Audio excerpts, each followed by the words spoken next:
Welcome back. You're watching the Brand Equity Goa Fest Special 2015 and I'm Sonali Krishna. And I'm Senthil Kumar. And you've become such a pro. Not really. Exceptional hosting. Not really. I mean, I'm getting there. I'm learning the ropes of the trade from her.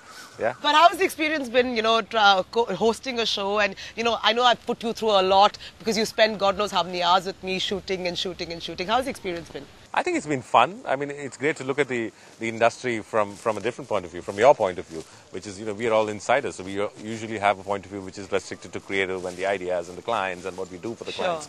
Versus this is like a completely different standpoint. It's like a point of view which is a little distant, but at the same time, you're getting in there. So I think it's cool. I should do this more often with you. Done. Maybe at the next Goa Fest. Done deal. On another note, Senthil, the Times Network unveiled its new logo and identity here, right here at Goa Fest. And they changed their identity from the Times Television Network to the Times Network. Do you think dropping the television from TTN and making it Times Network makes sense given the fact that, we today live in such a complicated media landscape? Absolutely, because I think television is restrictive because it used to be a one-way street with television, but today content is king, so the entire landscape is moving towards what the consumer wants to consume. So in that space, if you look at it, I think by dropping the word television, you're actually opening up a completely new mediascape, right. which is great news for the Times Network. Yeah. Which is why I caught up with M.K. Anand, the CEO of the Times Network, to find out what was going through his mind when he decided to do this whole identity change. Anand, first question really, interesting that you've changed the Times Television Network to, Times Network Now or nothing. If you could just explain why was there a need in the first place to, go in for this entire logo identity change? See, I think we have very successful consumer brands, and each of them, if you look at it historically over the last 10 years, they've been launched at different times. Sure.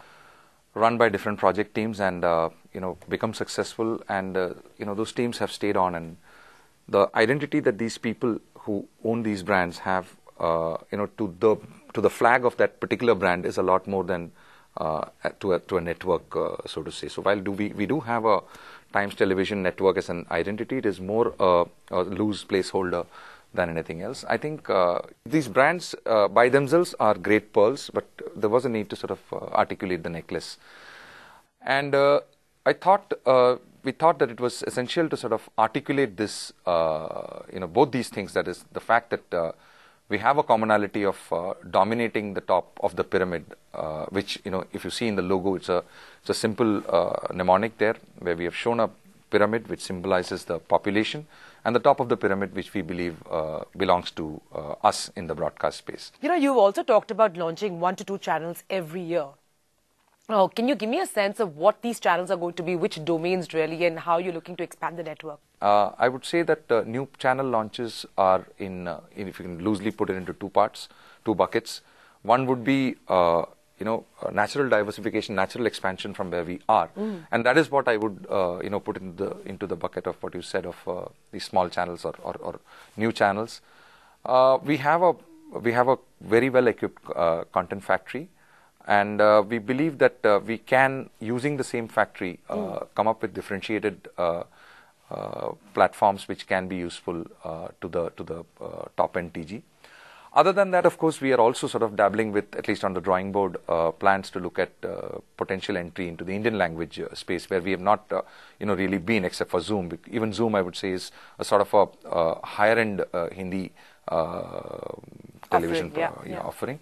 So we are looking at the potential of entering into Indian languages, but again that is, I would say, on the drawing board. Sure. And with digitization on the horizon, we believe that it's a matter of time before subscription is going to be a reality. Subscription revenue is going to be a reality, although as of right now it's really, really far out there in the horizon. But when that comes in, specialized channels will be useful to have on our side. Right. I'm glad you talked about digitization, and I wanted to address that with you because, with, the coming of DAS, one expected subscription revenues to go up quite significantly. But from what I hear, with several network CEOs saying that actually has not happened to their liking or to what they envisaged. Do you see that as well, and do you echo the same thoughts? I think what people expected that revenue would go up, one, maybe it's because there is a bit of a delay in the third and fourth phase. The second is simultaneously and coincidentally, two events have happened which actually don't have much to do with digitization itself. One is, somewhere in 2012, if I'm not wrong, there was a change in TAM's strategy of coverage of the market. I mean, they went beyond the LC1, into the LC1 and beyond, that was not being covered earlier. They were only covering up to 0.1 million. That, and then, of course, in the last 1 year, 1.5 years, we've all been talking about and getting prepared for the coming of BARC. Now, these two events have had a significant difference from what used to happen in television measurement up to 2012, when, although the whole TV universe was getting, television itself, the measurement was only happening on around, I would say, 40% of the total universe. Sure. Now, when that 40 goes to 50, 60, 70, 80, and now, it's going to go to 100, obviously, such networks which were optimizing their distribution on basis of ad sales had to change, and therefore their carriage had to sort of, increase, which is where they might, networks might have come to a place where the net income, which is, revenue minus carriage, may not have significantly changed, because part of it would have to get deployed into new distribution. Right.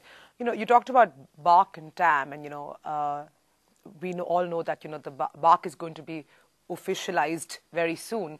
And we also have seen the first cut. A, are you happy with BARC? And obviously you would be, given the numbers. But I'm saying, how do you see the TAM and BARC story play out going forward? As a member of the IBF and as one of the backers for BARC, obviously we have our skin in the game, and we wanted to sort of do well and succeed. As a practicing professional, as somebody who's a student of statistics, I can say that sample surveys, whether it is done by you or me, theoretically sample surveys have to give the same result. Absolutely. Because as long as your sample is above a certain number, normal distribution does apply, and eventually results from one panel is not going to be any different from the other panel, and therefore, I mean, we have been in leadership position in practically all the products that we have been serving, all the niches that we've been serving. So I had expected that statistically, at least theoretically, that should be repeated in the BARC numbers, and I'm very, very pleased that obviously that has been, but it's been a little better than that. So maybe the statistics better than that statistics, but yeah, our lead has. When I saw the leads again, it's a little too early, because the numbers that came out that was shown was only for one specific cut, but those numbers are better than what we currently have. On that note, thank you so much, MK. Thank you very much. And with that, we bring the curtains down on this special Goa Fest edition. Senthil, thank you so much for doing this. Thank you, and I hope the viewers had fun watching this, and hopefully, they'll be all motivated to get to Goa Fest next year. And I hope you had as much fun watching it as we had working through it. And we leave you with all the fun elements that happened right here at Goa Fest 2015. Until next week, adios. Let the boys hit the floor.